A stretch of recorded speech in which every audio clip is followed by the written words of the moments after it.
I explained the protocol to him after you were done.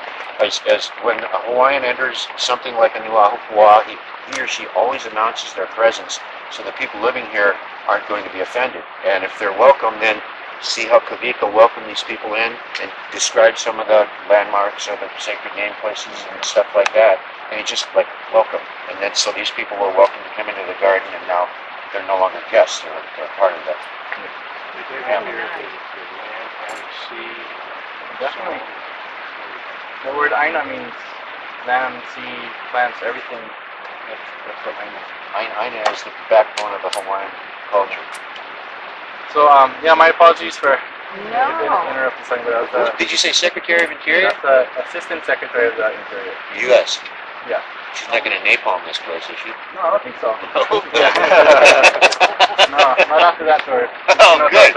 Oh, Yeah. you gave a short one, huh? Well, we're supposed to be here 2 hours ago, and we have to be at the airport in an hour or so. Oh, they missed the best part of it then, didn't they? Yeah. Well, half-hour tour of the garden, we can't show much. Can't walk That's through the surface, almost. here. Good. So it's nice to meet you guys. Very Thank you. nice. Thank So you. sorry to interrupt your. No. So, where was, Kamehameha III, in 1848, divided the islands up and gave them away.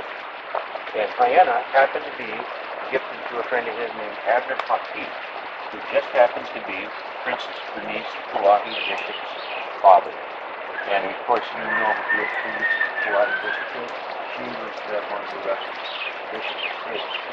This is the richest private trust in the world. And this was left to as a legacy for the Hawaiians themselves, particularly the Hawaiian children. That's what the name of the school comes in. So what happened was Abner sold this land. He sold the entire Haiena Ahupua'a to a guy named William Kinney. And William Kinney decided in 1875, no more. I'm selling this place off. 38 local residents around here got together and bought their land back. And for all those over, 1875 till 1955, it's about 75 years or so, this whole Ahupua'a was owned by a whole bunch of different people. Well, there were 98 descendants in 1955 of this original 38 who decided that they wanted to start building beachfront homes. But without fee simple defined property, they would be squabbling about who got what. So what they did is they petitioned the land court. It took 12 years to divide Haiena up into fee simple home sites. So in 1967, Haiena became fee simple, and that's when Mrs. Whitman started clearing that she was able to buy Limahuli on her own through property trades and all that stuff. So that's basically the legacy of Haiena. Any questions about this? Let's move.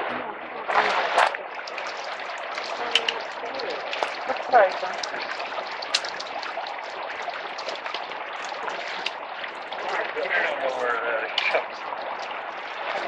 Now this plant right here you folks are looking at is called kalo. You're probably more familiar with it as taro. This is one of the 27 plants that arrived with the Polynesians. This is the oldest agricultural crop known to man. I'm just amazed that we didn't understand or learn about this plant in the mainland, in North America, because it's eaten all over the world. Now, every part of this plant can be eaten, but mark my words, it must be cooked. Kalo contains calcium oxalate crystals. If you eat raw kalo in any form, it would be like swallowing hundreds of broken tiny glass shards. It can irritate your throat to the point where it would swell shut and you could die of asphyxiation. So the leaf coincidentally is called luau. It looks and tastes very much like spinach. What they do is they'll take the leaf off and they boil that thing down into a soup just about. It's what they call luau. They usually mix it with chicken stock or something like that. Harvest the plant, you pull the whole plant out of the ground like that, and an extension on that stem is called a corm. It looks like a big old potato. What they do is they clean that corm, that big old taro with, they say taro root, but technically speaking it's not a root because the root is underneath, like on an onion. They boil that thing until it's nice and soft, and then they chop it up into chunks and add spam to it or corned beef, or they would simply boil it, and then what they did is they would grind it up, pulverize it, add water to it, and then what do you get? Poi. Exactly. How many of you guys have eaten poi?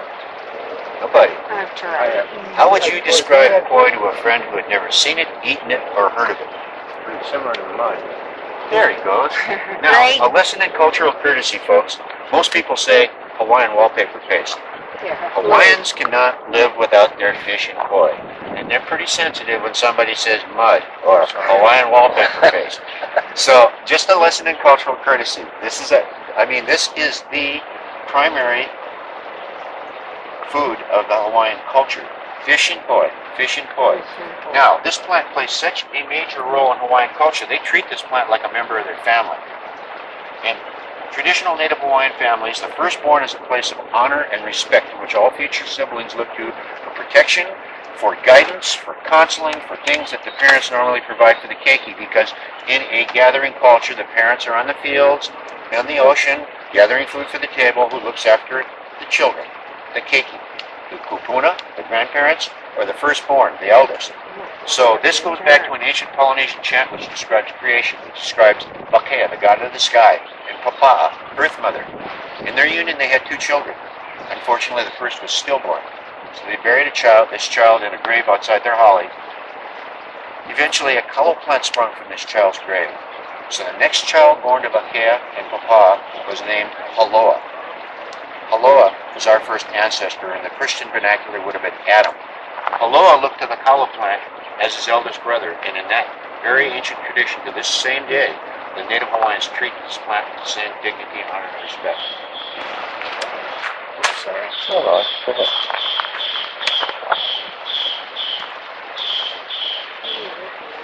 Here we have tea. This is another one of the 27 plants that arrive with the Polynesians, and folks, this is not your breakfast tea. You don't make yourself a spot of this in the morning. This was used extensively by the ancients. Of course, you see the leaves are waxy, so they'll repel water, so they used it specifically for that. They thatched their roofs with tea leaf. They also made raincoats out of tea leaf.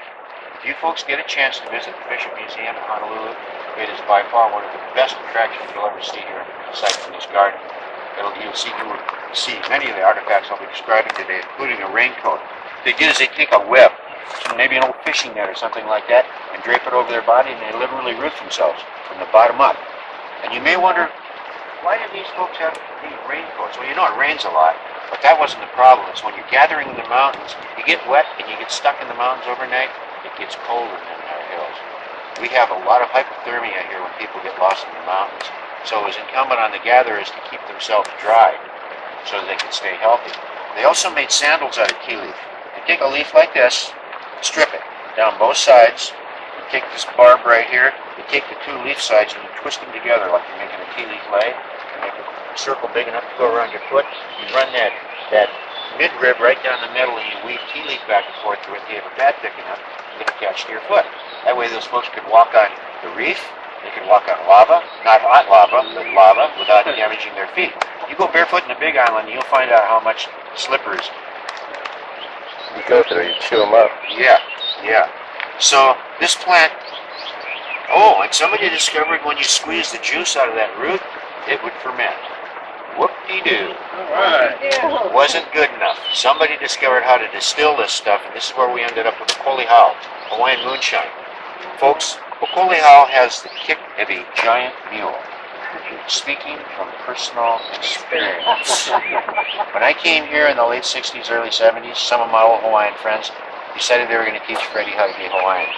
So they sat me down and got me full of this liquid courage.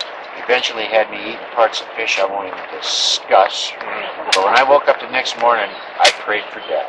I had the granddaddy of all hangovers, and I have not drank a Kolihau since. I'm afraid you weren't going to die. Oh, I wanted to die so bad. I'll never forget it either. So now in modern times, this plant plays more of a spiritual role than anything else. If you go into a local yard around here, generally you'll find this green tea plant on all 4 corners of the home and all 4 corners of the property because it makes that area pono. It protects the residents and those who come to visit. Oftentimes you'll see somebody moving a new boat or a piece of equipment down the road. You'll see tea plant all over it. So it gets from point A to point B with no humbug in between. Polynesians are a very superstitious society of people. I mean, they believe in spooks and ghosts, and I mean, they're afraid of their own shadows half the time. Did they inhabit all the islands? We don't know. It takes a lot of archaeology to really, and especially anthropology, to root out that stuff. that going on? Yeah, Right now? but it's expensive. That's the big problem.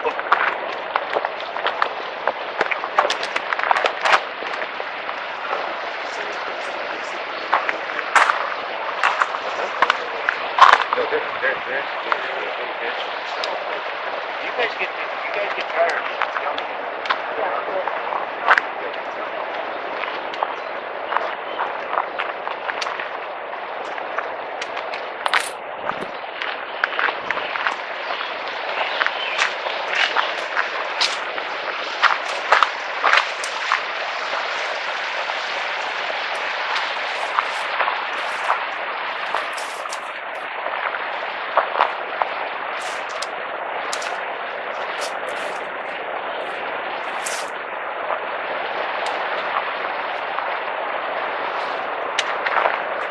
Fiddle. You're so clever, you are. Where are you from? From Colorado, but I love plants. Oh, They're from Vermont. Remember the fiddlehead? well, these aren't from Vermont. No, I know they aren't, but we had those and they saute them. Yeah, good. Yeah. See, we call it huio.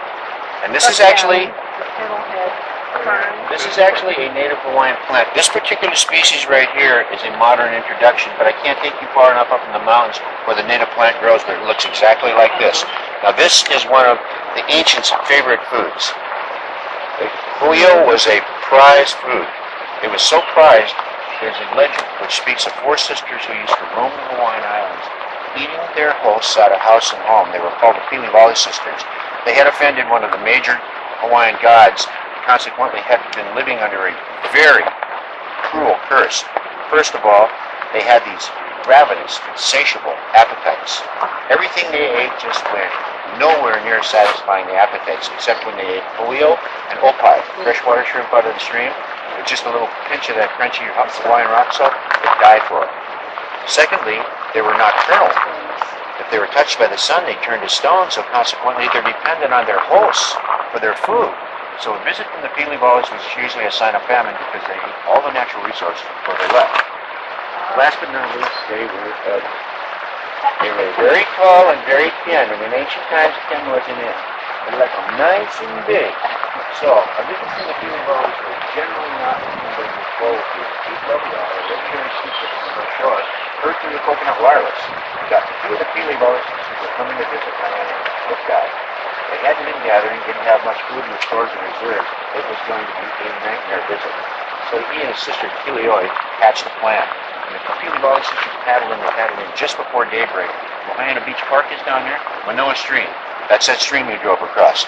Well, they greeted the Pili just before daybreak and explained the situation. Lohiau says, look, I know you folks hungry. Here's a problem. We haven't been gathering. We don't have much food in our stores and reserves. So here's what we suggest you folks do. Sleep today in Manini Holo Cave. Tonight, go to Kalalau. Spend a couple of days, plenty of huio and opai in Kalalau. It'll really satisfy their cravings. Come back and we'll have a luau for you. And they go, a luau? Nobody ever invites the Pili to a luau. So they spent that day in Manini Holo Cave, the dry cave. That evening, Lohiau wakes them. They get in their canoes and split for Kalalau. Now he gathers all his subjects, and they start gathering fish from the ocean. They get the pig. They get the dog, especially white dog. He loved white dog.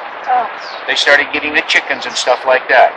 And then he put his carpenters to work, and they built a big luau platform, not on this ridge here, but the next ridge over, Manoa Ridge. Put a roof on it with walhalla mats on all 4 sides you could roll up and down. A couple of days later, the Pili sisters come digging out, trying to get to this luau. They're all happy about this big invitation they received. So they paddle in once again just before daybreak. There's a welcoming committee at the beach, fruit baskets and some leis for them.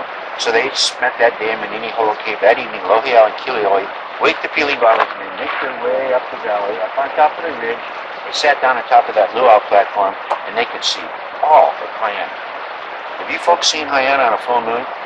Oh, this place is stunning. I can sit in my front yard and literally read the large print of a newspaper by the light of the full moon. It looks like a big fluorescent bulb in the sky. So imagine sitting on top of that mountain, looking down into the bay, down into the valleys. They partied all night. They sat, ate, drank, talked story. A halal from the hula hail around the corner came up and danced and chanted for them. So as daybreak approaches, these sisters start to casually make their exit, get back to Manini Holo. before the sun's rays touch them. Well, Lohiel stops them dead in their